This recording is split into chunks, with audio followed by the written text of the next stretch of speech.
Welcome back to Illini Bears Talk. We are finally back after a Finally, 2 week, I guess, break, cleanse. cleanse, we'll call it.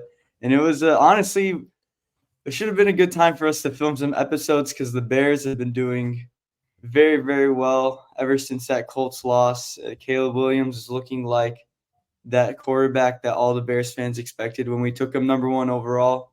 But we're back and we're here to talk about it.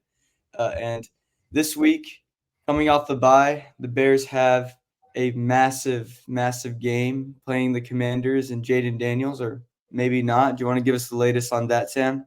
Yeah, so regarding Jayden Daniels, I think he will be pushing to play definitely because his X-rays are negative, so he is physician cleared. But as you guys know, I mean, Justin Fields had a rib injury in his rookie year.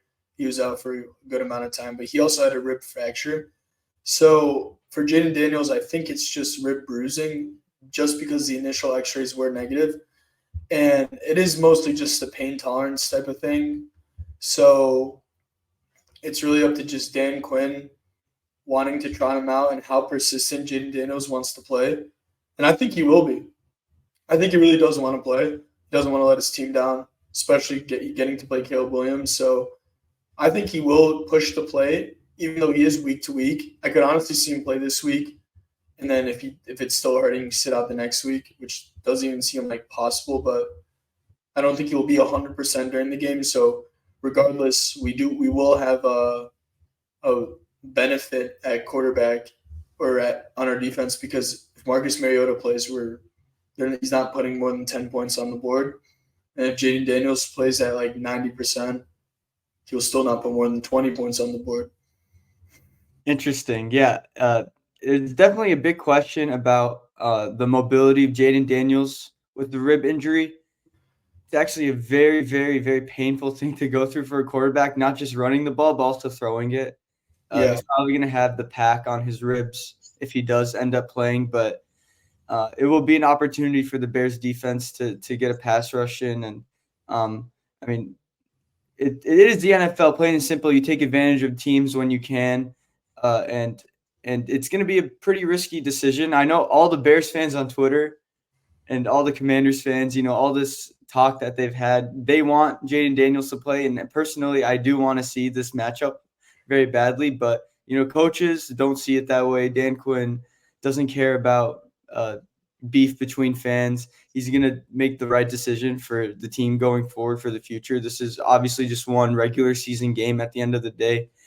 So TBD on whether Jayden Daniels plays. Right now, it looks like a 50-50 shot.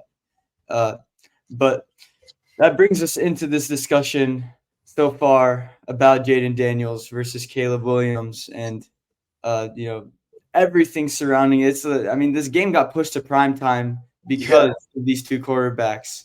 But Sam, I want to hear your thoughts on just the whole Jayden Daniels versus Caleb Williams debate up to this point in the season. yeah. So don't get me wrong.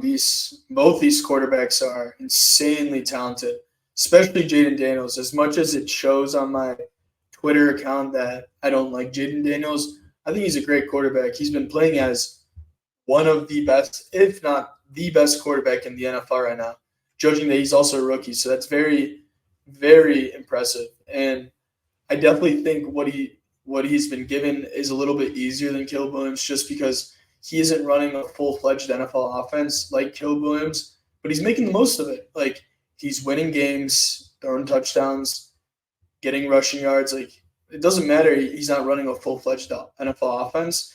But I really just don't know when is this magical run from Cliff Kingsbury going to end, because he has been playing like they did lose last week against the Ravens. He played okay.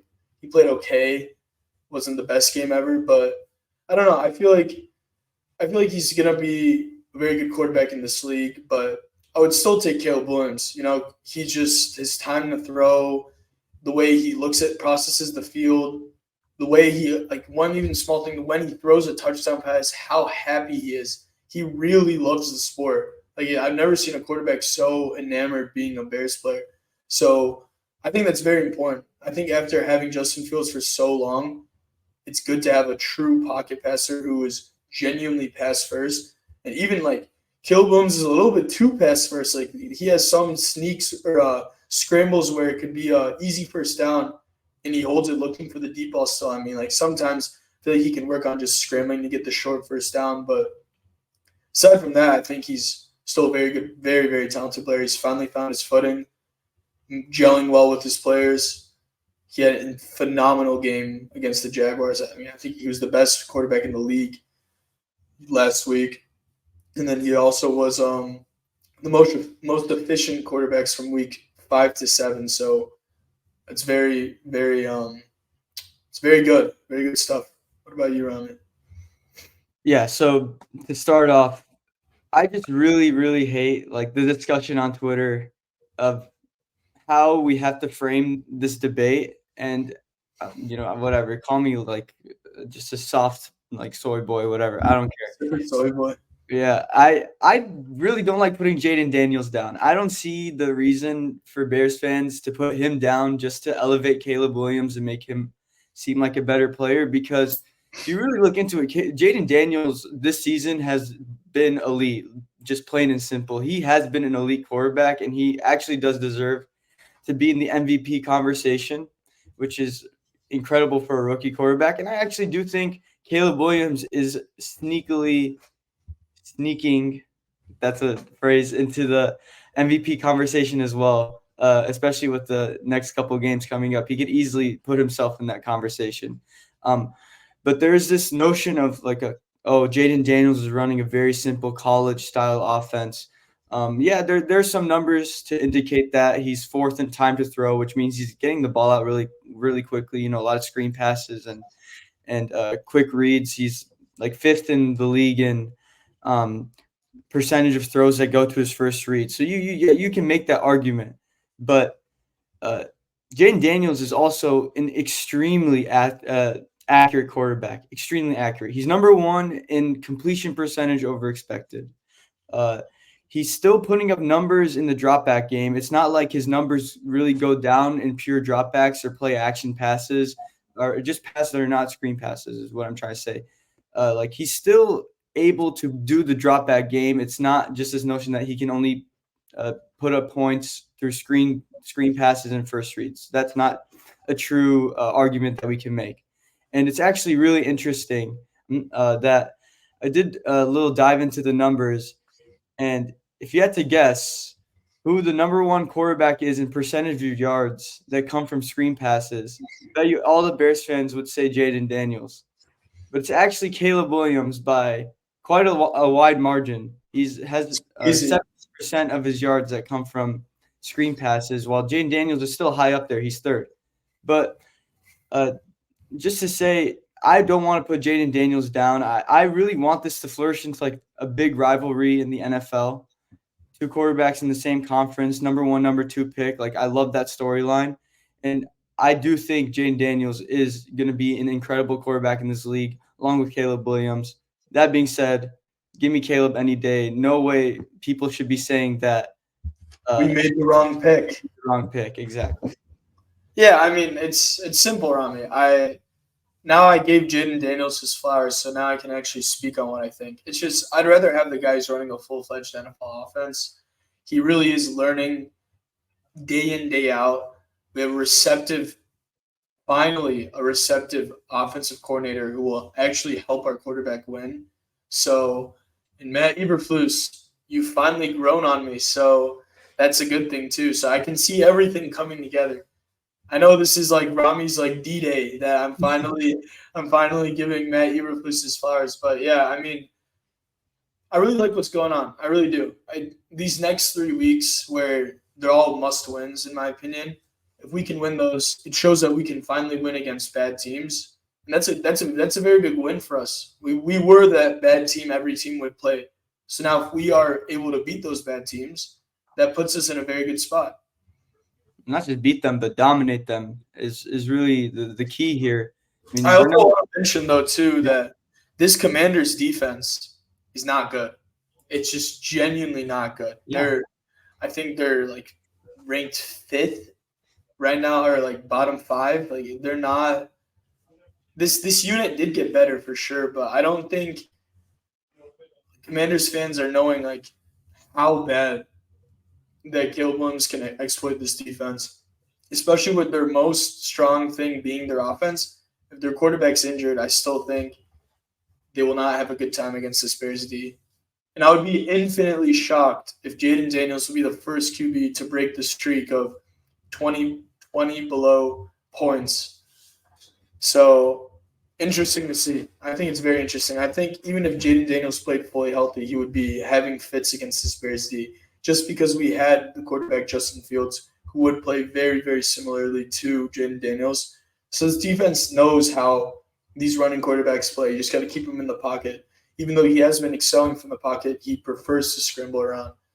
So it's going to be very interesting, especially if he's also injured too. So I'm happy to see what happens for sure. Yeah, I mean, this streak has been going on for a while. I would also be pretty surprised. Actually, I would bet though that in terms of betting odds, probably has the Commanders at like 23 or 24 points projected. So they would be projected to beat the 20-point streak that we have going. But I'm with you. I do think I do think this Bears defense can handle the passing style that passing offense that Cliff Kingsbury has rolled out, like sitting into zone, not letting the quick game. Just we don't get killed by a million cuts anymore. That's not what this Bears defense allows, and that's kind of how Cliff Kingsbury likes to run his offense: is death by a million cuts or death by a million short passes, basically.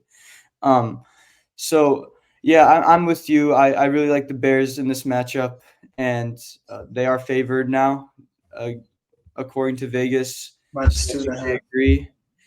And yeah, just at the end of the day, it's really appreciate this first matchup between these two quarterbacks because they're here to stay. I think all Bears fans should know it. Like, let's have our fun. Let's trash talk the Commanders fans. I'm with it 100%. But let's not get into some false narratives that Jayden Daniels is some fraud that is getting carried by a weak college passing scheme. That's not the case in my opinion at all. I think he has the traits that a consistent franchise quarterback needs to possess, and it's not going to be an easy challenge for the Bears if he does play on Sunday. Great. Yeah. And also, let's talk about Matt Eberflus really quick. I'm honestly shocked that you already came around to that because I was thinking about it more, and we should talk about this with how good the NFC North is. Before we wrap up, even with how good this defense looks, and Matt Eberflus doing really well on his side of the ball, I have a take that if Matt Eberflus doesn't get at least 2 wins in this division, even if we finish with the nine wins, we go 1-5 or below in this division. Yeah, I think he has to go just because. And honestly, it wouldn't be a firing. That would be because he's incompetent, like previous Bears coaches. Just because he doesn't elevate us. Yeah, it's exactly. The 3 other coaches in this division, although I do think Dan Campbell's a fraud, are clearly better right now. And you can't win your division consistently if you clearly have the worst coach in your own division. So that's my take on Matt Eberflus, but I don't think he would necessarily deserve to get fired, if that makes sense. I think he's a very solid head coach. Agreed. I mean, I think they'll never fire him if he had 9 to 10 wins because the Bears love mediocrity. But it'd be interesting to see. I really hope. I mean, Matt Eberflus, he owns Ben Johnson. He owns him. Yeah. He shut down Ben Johnson. I don't care that we lost and blew that lead in Detroit last year. We had Jared Goff in fits all day. And we also beat the Vikings last year too. So we're not the worst against divisional opponents recently. Don't get me started with the Packers. We suck. But I think it is very interesting to see, and I really hope we can win these gauntlet of games towards the back end of the schedule. 100%. And people don't realize, the NFC North is hyper competitive. You might be looking at some of the 3 of the top 3 teams in the NFC, in the Packers, Vikings, and Lions, but divisional games are always close. They're always close. I mean, apart from Bears Packers. Apart from Bears Packers, division games are always close. The Bears should have swept the Lions last year. They beat the Vikings on the road. These games are going to be competitive. I promise you, when the games come along, the spread is going to reflect that. Everybody's going to pick the Lions over us, probably. The media is going to be all over it. The Vikings. But the Bears can absolutely win those games. They can absolutely go 3-3 minimum in the division. They can. It's definitely possible. I agree. I definitely agree. And then that'll be very interesting to watch. And I really am looking forward to see this Commanders game, hoping Jayden Daniels will play. Exactly. We'll do a deeper preview into that later this week, hopefully. And till then, bear down, and can't wait for the game on Sunday. So excited. Thank you for